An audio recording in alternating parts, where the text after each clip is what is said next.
ప్రేమానుబంధాలను పెనవేసుకోలేక మళ్ళీ జన్మించింది. అందుకే ఈ ఇంటికి కోడలైంది. నిన్ను వెతుక్కుంటూ వచ్చింది.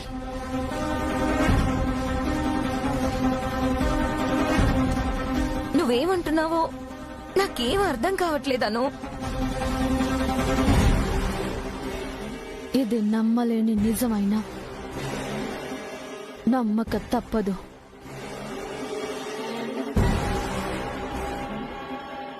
నేనే రాజనందిని.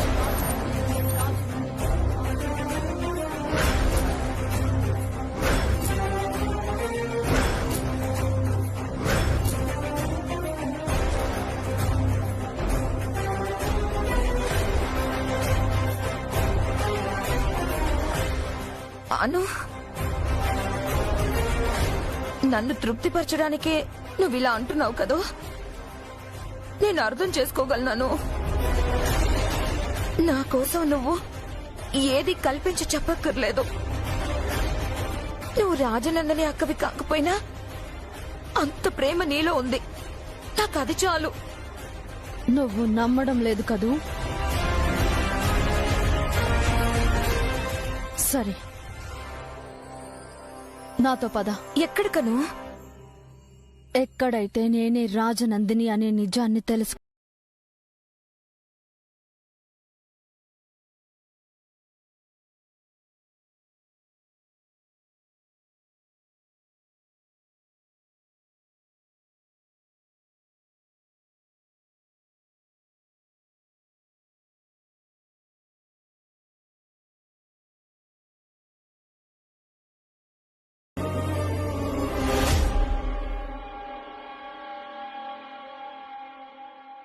చూడు, ఇదే ఇదే రాజనందిని గది. నా గది. నేనే రాజనందిని అని నేను తెలుసుకున్నది ఇక్కడే. కానీ అను, ఈ విషయం నువ్వెలా చెప్పగలుగుతున్నావనే కదా నీ అనుమానం. స్వయంగా తనే నాతో చెప్పింది. తనే నాలో ఆత్మలా ప్రవేశించి నాకు నిజం తెలిసేలా చేసింది.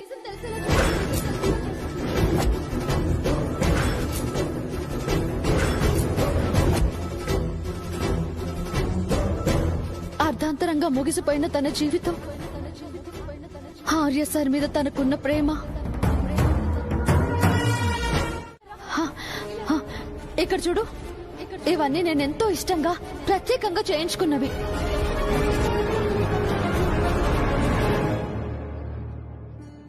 ఈ నగలు చూడు, ఇవన్నీ ప్రతి పండక్కి నేనెంతో ఇష్టంగా వేసుకునేదాన్ని. నీకు గుర్తుందా?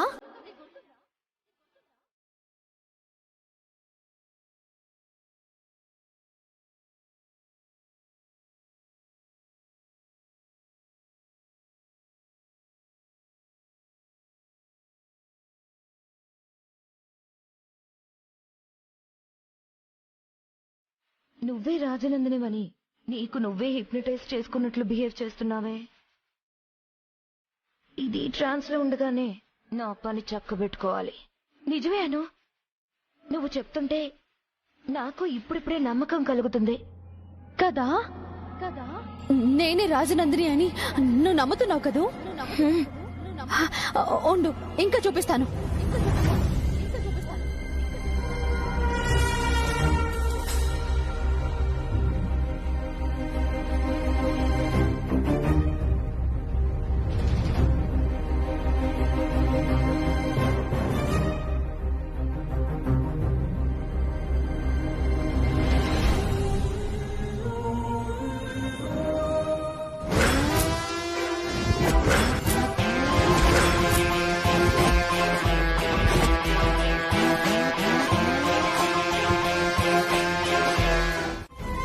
అసలు తనని ఆ గదిలోకి తీసుకెళ్లాల్సిన అవసరం ఏమొచ్చిందమ్మా?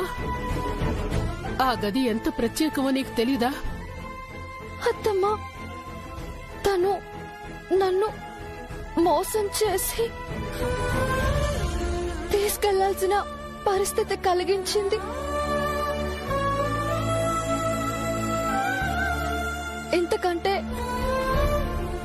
ఇంకేం చెప్పలేను. ఇందులో చెప్పడానికే ఉంది. నువ్వు ఆ రాగసుధ కుమ్మక్కయ్యి ఇదంతా చేశారు. మీ ఇద్దరికి బాగా సింక్ అయిందిలే. అందుకే తనని తీసుకొచ్చి బస్తీలో పెట్టావు, ఆఫీస్లో చేర్చావు, చివరికి ఇంటికి కూడా తీసుకొచ్చి మొత్తం కొల్లేరు చేసావు. లేదు మ్యామ్, తను నన్ను ట్రాప్ చేస్తుందని నాకు ఏ మాత్రం అనుమానం వచ్చినా నేను ఇంతవరకు రానిచ్చేదాన్నే కాదు.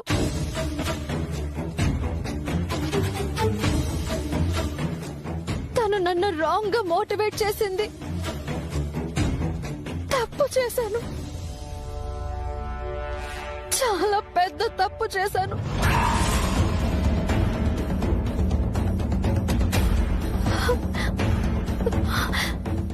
నిజమత్తమ్మా, నేనేది కావాలని చేయలేదు.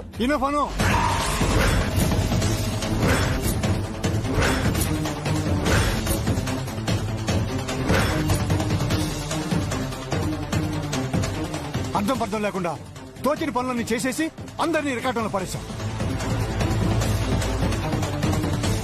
నువ్వు అమాయకత్వంలో చేశావులే అనుకోవడానికి ఇది చిన్న చిత్తగా పని కాదు. రాజనందిని గదిలోకి తీసుకెళ్దాం.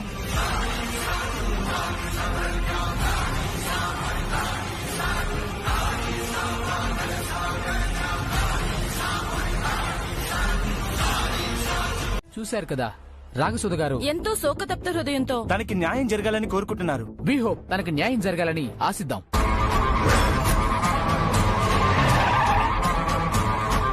హే, ఆర్యవర్ధన్ గారు, come on. Sir sir sir sir sir, Ragasudha గారు న్యాయం తన వైపే ఉందని గట్టిగా చెప్తున్నారు. మరి మీరు నిర్దోషాన్ని నిరూపించుకునే ఆధారాలు మీ దగ్గర ఉన్నాయా sir?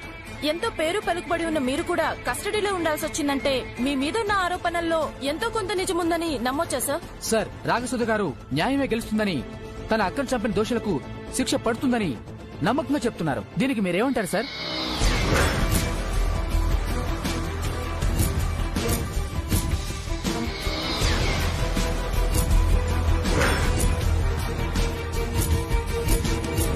What she said is true. న్యాయమే గెలుస్తుంది. దోషులే శిక్షించబడతారు. ఆర్యవర్ధన్ గారి కేసు ఈ రోజు హియరింగ్ వచ్చిందన్న విషయం మీ అందరికీ తెలిసిందే. ఇంతకు ముందే రాగసుధ, ఆర్యవర్ధన్ గారు వాళ్ళ సపోర్టర్స్ తో కోర్టులో హాజరయ్యారు. వాదోపవాదాలు మొదలవగానే ఎన్నో కీలక అంశాలు వెలుగు చూసే అవకాశం ఉందని అంచనా.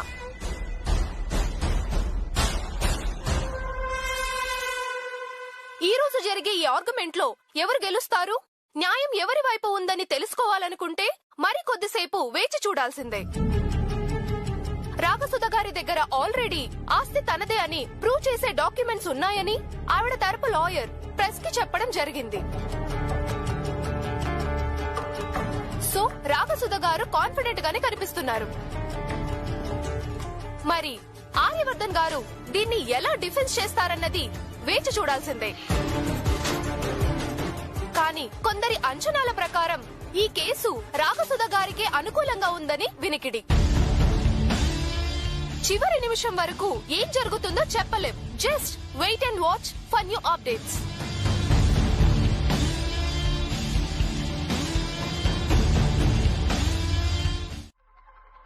ఆస్తి తన సొంతం అవుతుందనుకున్నాడు, కానీ మా కాస్త మొత్తం నా పేరు మీద రాయడంతో తనని పెళ్లి చేసుకున్న రోజే చంపేశాడు సార్, చంపేశాడు.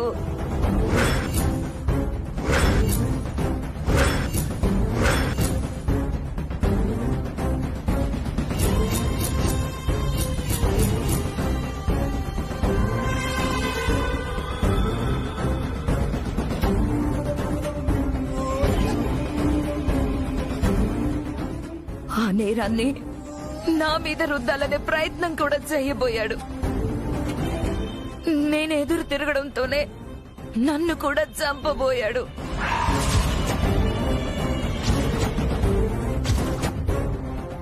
దాంతో భయపడి నేను దూరంగా పారిపోయాను.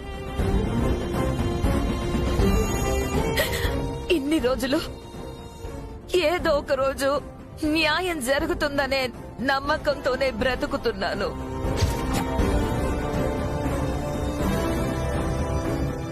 ఇన్నేళ్ల తరువాత మీరే ధైర్యంతో న్యాయం కోసం పోరాడుతూ కోర్టును ఆశ్రయించడానికి సిద్ధపడ్డారు?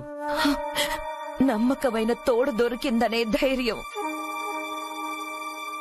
ఆర్యవర్ధన్ హంతకుడు అని నిరూపించే ఆధారాలున్నాయన్న నమ్మకంతోనే నేను ఇంతవరకు రాగలిగాను. ఎవరా నమ్మకమైన తోడు? మిస్సెస్ అనురాధ ఆర్యవర్ధన్.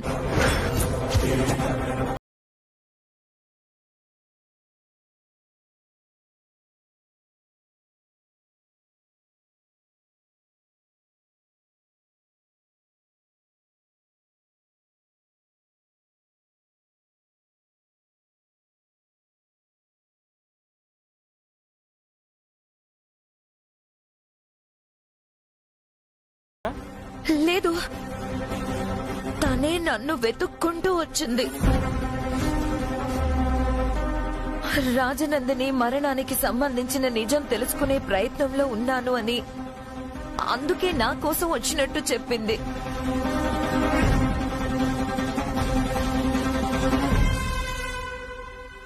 మరి మీరు రాజనందిని గారిని చంపింది మీ భర్త ఆర్యవర్ధనే అని తనతో చెప్పారా? లేదు. ఎందుకని చెప్పలేదు? ఎందుకంటే చెప్పినా తను నమ్మే పరిస్థితుల్లో లేదని నాకు అర్థం అయింది. కానీ నిజం బయటపడితే మాత్రం ఖచ్చితంగా న్యాయం వైపే నిలబడుతుందనే నమ్మకం.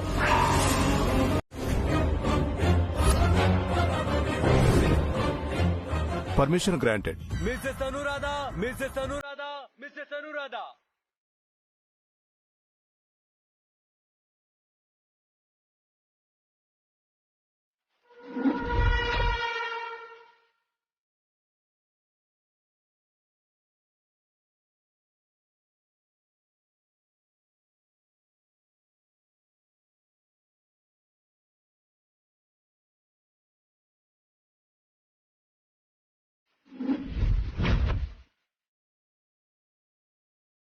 అనురాధ గారు, మీరు ఆర్యవర్ధన్ గారిని ప్రేమించి పెళ్లి చేసుకున్నారు కదూ?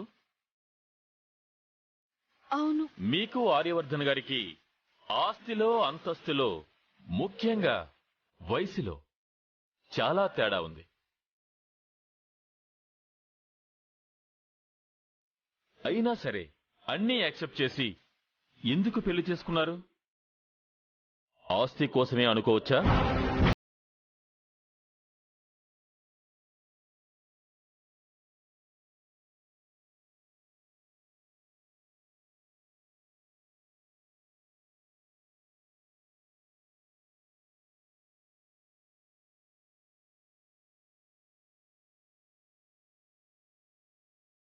సంబంధం ఉంది యువర్ ఆనర్. ఆర్యవర్ధన్ గారి గతానికి అనురాధ గారికి సంబంధం లేకపోవచ్చు. కానీ అనురాధ గారు వ్యక్తిగతంగా రాగసుధ గారికి ఎందుకు సహకరించారు అనడానికి సమాధానం రాబట్టే ప్రయత్నం చేస్తున్నాను your honour. You can proceed. Thank you my lord.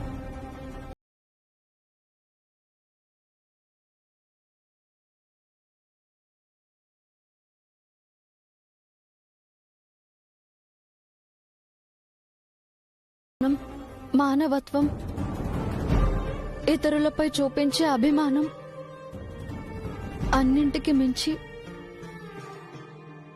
ఆయన మీదున్న నమ్మకంతోనే ప్రేమించాను, పెళ్లి చేసుకున్నాను.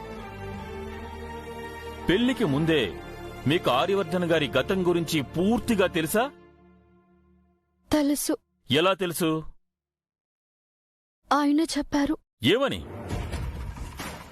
రాజనందిని గారితో వివాహం గురించి, తను ప్రమాదవశాత్తు చనిపోవడం గురించి మొత్తం చెప్పారు. అంటే రాజనందిని గారిది ప్రమాదవశాత్తు జరిగిన మరణం తప్ప హత్య అని చెప్పలేదు, అవునా? దాని నేను వెళ్తే అక్కని ఆర్యవర్ధన్ చంపడం నా కంట పడింది.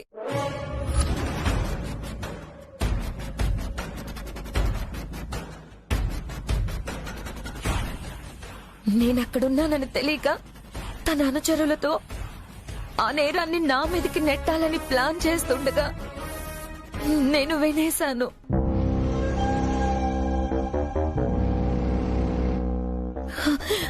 అదంతా తను గమనించి వెంబడించాడు. ఆ తర్వాత నేను పారిపోయాను. గుడ్, చాలా క్లవర్ గా క్లారిటీగా ఆన్సర్ చేశారు. మరి ఆడియో క్లిప్స్ ఎక్కడి నుంచి వచ్చాయి? అసలు అలాంటి ఆధారం ఒకటి ఉందని మీకెలా తెలుసు? మీరు రికార్డ్ చేశారా?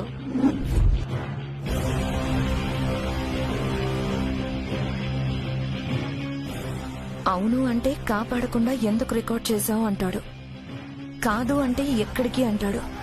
ఇప్పుడు ఏం చెప్పాలి?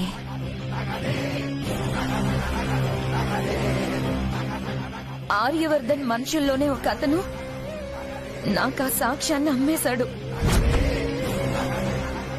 ఎవరతను? ఉంటే అతనే అప్రూవర్ గా వచ్చి సాక్ష్యం చెప్పుండొచ్చు కదా. నాకీ సాక్ష్యం ఇచ్చాడని తెలిసి ఆర్యవర్ధన్ అతన్ని కూడా చంపేశాడు.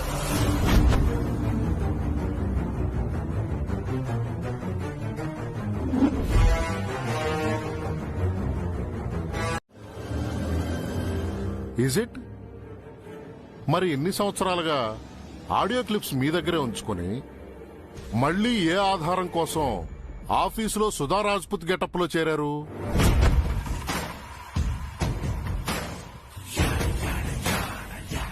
అనురాధ గారు మిమ్మల్ని వెతుకుతూ వచ్చినప్పుడే ఆడియో క్లిప్స్ బయట పెట్టుండొచ్చు కదా.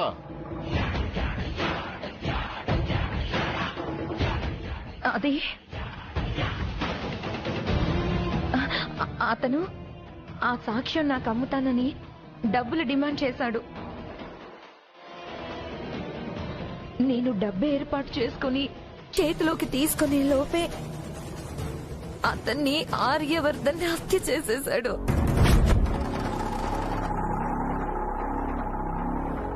అబద్ధం కాదు, నిజం. అదే నిజమైతే ఆర్యవర్ధన్ గారు అతన్ని చంపిన వెంటనే ఆధారాలు కూడా నాశనం చేసి ఉండాలి కదా. అలా చేసుంటే అవి ఈ రోజు మీ చేతికి ఎలా వస్తాయి? అతను ఆ సాక్ష్యాన్ని కాపీ చేసి ఒక రహస్య ప్రదేశంలో దాచాడు. అవి ఎక్కడున్నాయో నాకు చెప్పలేదు. అలాగే ఆర్యవర్ధన్ కి కూడా తెలీదు. దానికోసమే నేను ఇన్ని రోజులు వెతికి సాధించాను. కథ కథ మీద కథ, కథ మీద కథ. ఆన్ ది స్పాట్ బలి అల్లుతున్నారండి. వింటున్నారు కదా యువర్ ఆనర్? అక్క నుండి విడిపోయాను అంటుంది, కానీ అక్క కోసం వెళ్ళాను అంటోంది. హత్యా స్థలంలో ఉన్నాను అంటుంది, కానీ కాపాడలేదు అంటుంది. తనే సాక్షి అంటోంది, ఇంకెవరో వాయిస్ క్లిప్స్ ఇచ్చారో అని అంటోంది. తాను కేసు తారుమారు చేస్తుందనడానికి ఇంతకన్నా ఇంకేం కావాలి your honour?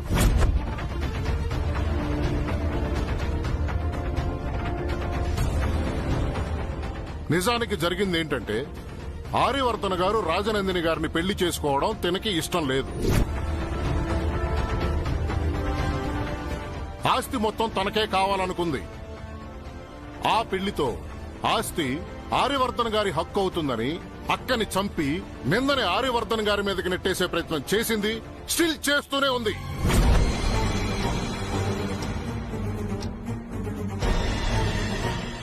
Objection your honour. నిర్దోషైన నా క్లయింట్ మీద లేనిపోని అబండాలు వేయడం కరెక్ట్ కాదు.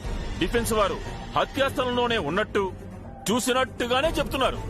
నా క్లయింట్ రాగసుధ ఘటనా స్థలంలో ఉన్నది చూసింది చూసినట్టుగానే చెప్తుంది.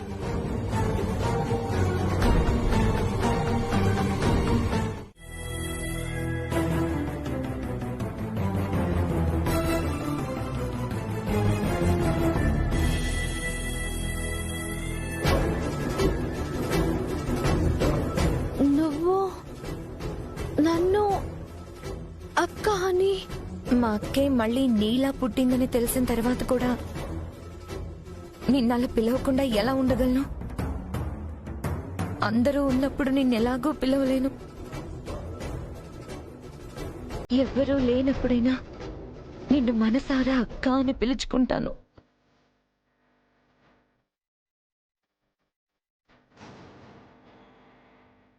అలాగే చెల్లి. ఈ పిలుపుతో అక్క అనురాగాన్ని మళ్ళీ గుర్తు చేశావు. ఈ పిలుపు లేక ఇన్నాళ్ళు ఎంత మదన పడ్డానో, నా మనసు ఎంత కుమిలిపోయిందో నాకు తెలుసు. ఈ పిలుపుతో మళ్ళీ ప్రాణం పోసుకున్నట్టు అనిపిస్తోంది.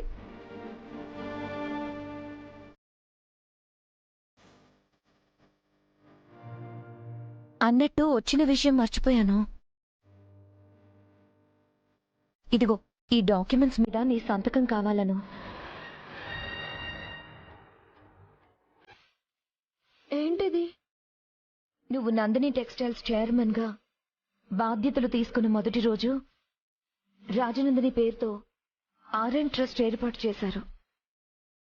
ఆ ట్రస్ట్ మూలంగా ఎందరో పేద విద్యార్థులు చదువుకునేవారు.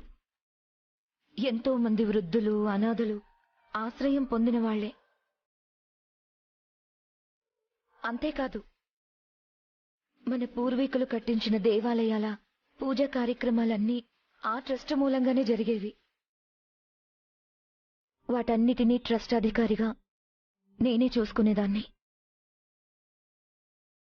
రాజనందిని గారి మరణం తర్వాత నేను కూడా దూరంగా వెళ్లిపోవడంతో ఆ ట్రస్ట్ ద్వారా జరిగే సేవా కార్యక్రమాలన్నీ ఆగిపోయాయి.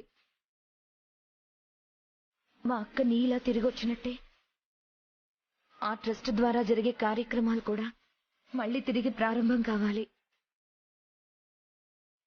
అందుకే ఈ డాక్యుమెంట్స్ మీద నువ్వు సంతకం చేస్తే ఆ పనులన్నీ ప్రారంభిస్తాను. మంచి పని కోసం తప్పకుండా చేస్తానక్క. ఇలా ఇవ్వు.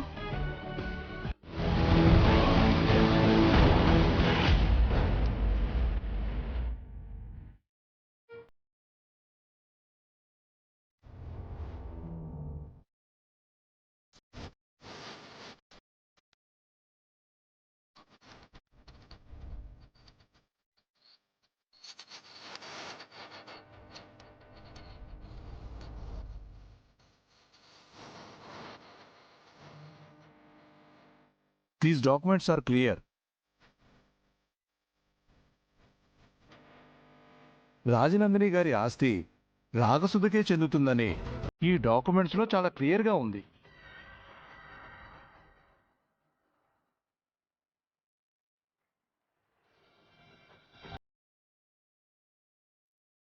కాదు, అవి రాజనందిని గారి పేరు మీదే ఉన్నాయనడానికి మీ దగ్గర ఏమైనా సాక్ష్యాధారాలున్నాయా?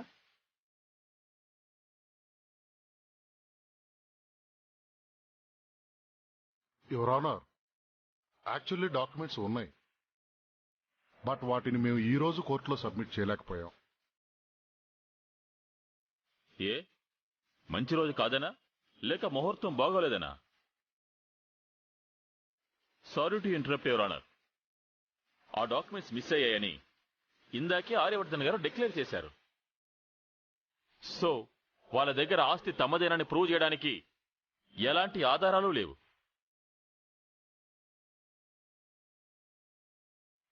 ఉంది ఉంది ఉంది ఉంది.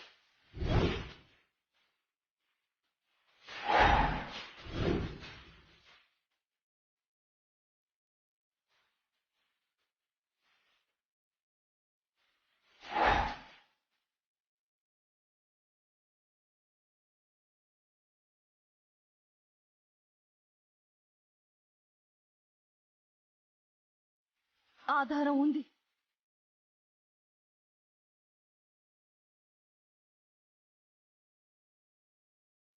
రాగసుధ కోర్టుకి సబ్మిట్ చేసిన డాక్యుమెంట్స్ అబద్ధమని చెప్పడానికి ఆధారం ఉంది సార్.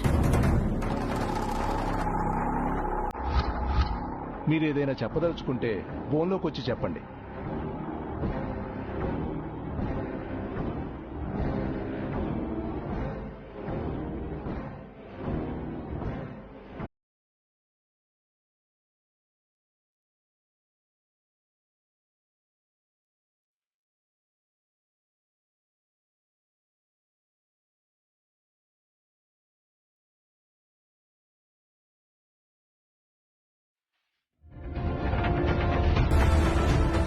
యువర్ ఆనర్, నా క్లయింట్ అభ్యర్థనని మన్నించి జరిగిన మోసాన్ని బయటపెట్టి తన నిజాయితీని నిరూపించుకునేందుకు తనకొక్క నెల గడువు ఇవ్వాల్సిందిగా. One day.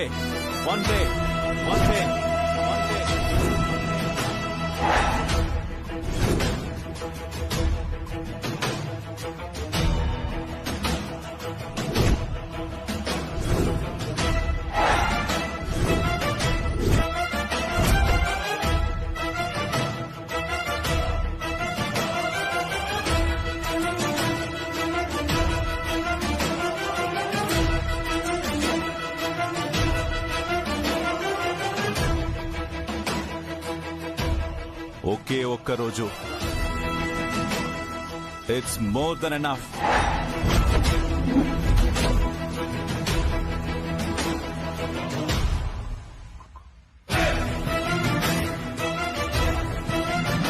Your honour, defence వారు ఈ కేసుని ఇలాగే ప్రొలాంగ్ చేస్తారని అర్థమైపోయింది.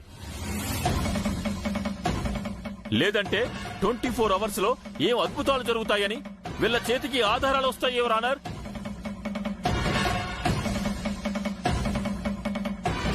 It is impossible.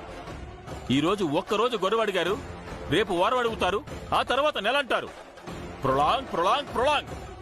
అదే వీళ్ళ ప్లాన్.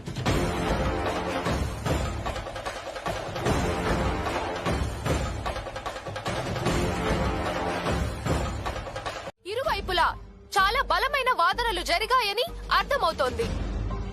పైగా ఇది ఒక ప్రముఖ వ్యక్తి రెప్యుటేషన్ కి, ఒక ఆడపిల్ల కోరుతున్న న్యాయానికి సంబంధించింది కాబట్టి కోర్టు కాస్త ఎక్కువ సమయం వెచ్చించిందని తెలుస్తుంది.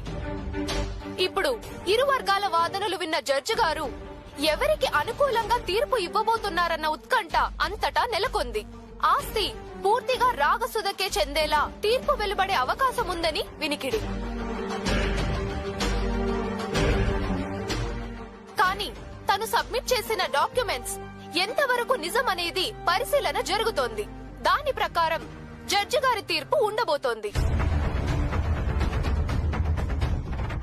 వదిన గారు, ఉండబట్టలేక అడుగుతున్నాను. ఇలా అడిగానని ఏమనుకోకండి. నిజంగానే ఆస్తి ఆ రాగసుధది కాదు కదా. న్యాయం మన వైపే ఉందిగా. అంటే తనేదో డాక్యుమెంట్ సబ్మిట్ చేసిందని, అంతా తనకే అనుకూలంగా ఉందని న్యూస్ ఛానల్స్ చెప్తుంటే కాస్త కంగారు అనిపించింది. అంటే ఎవరో ఆస్తిని మాది అని చెప్పుకుని తిరిగేంత సంస్కారహీనులం అనుకుంటున్నారా? లేక ఇతరుల సొత్తుకు ఆశపడేంత దీనస్థితిలో ఉన్నామనుకుంటున్నారా? బెబే, నా ఉద్దేశం అది కాదండి. ఆర్యవర్ధన్ గారు ఎలాగైనా గెలిచి తీరుతారు కదా అనే సెన్స్ తో అడిగాను. ఆస్తి మనకు రాకపోయినా ఆయన ఏ తప్పు చేయలేదని నిరూపణ అయితే చాలు. దాదా ఏ తప్పు చేయరు. ఇదే విషయం కోర్టు కూడా చెప్తుంది. మా ఆస్తి మాకే దక్కుతుంది. ఇది ఏ మాట అన్నారు చూడండి. ఇదే 10,000. 10,000 కాదు, 10,000 కోట్లు. ఇదే కదా మనకు కావాల్సింది. నువ్వెక్కువ ఆలోచించకమ్మా. నీకు పుట్టబోయే బిడ్డ కోటీశ్వరుడుగానే పుడతాడు. ఇదే మాట అల్లుడు గారు చెప్తున్నారు కదా, నమ్మాలి. నా మాటలు వినకపోయినా నిజానిజాలు పరిశీలించి జడ్జి గారే తీర్పిస్తారు కదా. అప్పుడు ఆయన నోటితోనే ఆర్యవర్ధన్ నిప్పు అని తేలుస్తాడు. అప్పుడైనా నమ్మండి. అంతవరకు మీ నెగిటివ్ ఆలోచనలకి మీ నోటికి తాళం వేసుకోండి. కేసు మీ వైపే బలంగా ఉందని, వాదోపవాదాల్లో మీరే నెగ్గారని, డాక్యుమెంట్స్ కూడా కరెక్ట్ గా సబ్మిట్ చేశారని మీ కేసు గురించి పాజిటివ్ టాక్ వినిపిస్తుంది. సో మేడం, గెలుపు మీదేనని గట్టిగా నమ్ముతున్నారా? నేను ముందే చెప్పాను కదండి, న్యాయం గెలుస్తుందని. ఇప్పుడు కూడా అదే జరిగింది. జడ్జి గారు నాకు అనుకూలంగానే తీర్పిచ్చే పరిస్థితి వస్తుంది. కానీ డిఫెన్స్ వాళ్ళు ఒక అవకాశం అడగడంతో కొన్ని పరిమితులను అనుసరించి మరికొన్నిటిని కన్సిడర్ చేస్తూ వాళ్లకొక రోజు అవకాశం ఇచ్చారు. సార్ ఫస్ట్ హియరింగే మీకు వ్యతిరేకంగా ఉండడం మీలో ఎక్కడైనా అపనమ్మకాన్ని కలిగించిందని అనుకోవచ్చా సార్? ఎలాంటి సాక్ష్యాధారాలు లేకుండా అసలు ఏ నమ్మకంతో హియరింగ్ ఒప్పుకున్నారో తెలుసుకోవచ్చా సార్? నమ్మకాన్ని కోల్పోయిన వాడిని అయితే 1 డే టైం తీసుకునేవాడినే కాదు.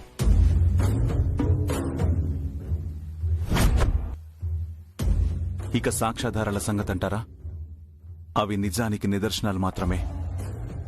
ఆ నిజం నా వైపు ఉన్నప్పుడు నేను వాటి కోసం ప్రత్యేకంగా ప్రయత్నించనక్కర్లేదు. ఆర్యవర్ధన్ గారికి 1 డే టైం ఇవ్వడం పైన మీరేమైనా అసంతృప్తి వ్యక్తం చేస్తున్నారా? అలాంటిదేం లేదు.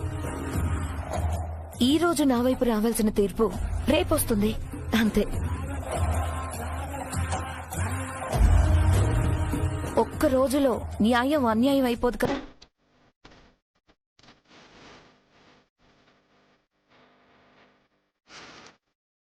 ఒక్క రోజులో ఏదైనా జరగచ్చు. అన్యాయం పైన న్యాయం గెలవచ్చు.